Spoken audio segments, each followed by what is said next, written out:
Time to actually shoot it, they wrapped the whole film. We've done all the principal photography, so all the actors, everyone was wrapped, and it was just me and Rick and his staff. He had a couple of assistants, and John, of course, and we shot that transformation after everything had been done. And it took 6 days to shoot, and they shot it sort of in sequence. The beginning part was the hand that moved and was made out to look like my arm.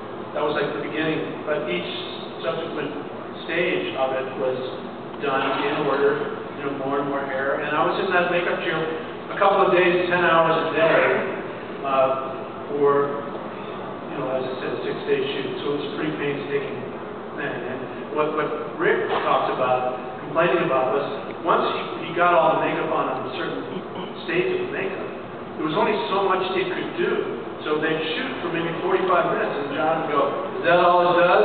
And he goes, "I'm spending 6 months on this. What else does it do?" The Chico head with this mechanical head, the snout comes out. That's what it does. We shot that in 40 minutes and said, "Wrap." Meanwhile, that had represented months of sculpting from Rick's. And the other thing was that they talked about was not showing the wolf in its full length.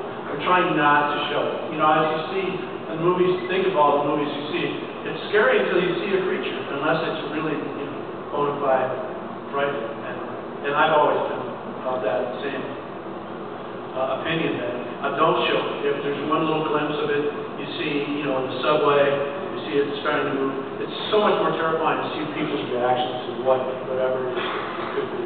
And then, of course, when we're in Piccadilly at the end, bites off the police inspector's head, you see it. But Rick didn't want really to show it all that much, because he wasn't really, he's a perfectionist. He was never satisfied that it was just the way it should be. And there is that one really cool shot in the subway where he kills the guy on the escalator. That's the first time you sort of see how large the wolf is. Yeah, it is big. It never shows it a whole lot. No, it's cool in that it makes it an artistic choice not to show it. He didn't build it to have 4 different effects. So he didn't, there's also the practical side. Using a wheelbarrow.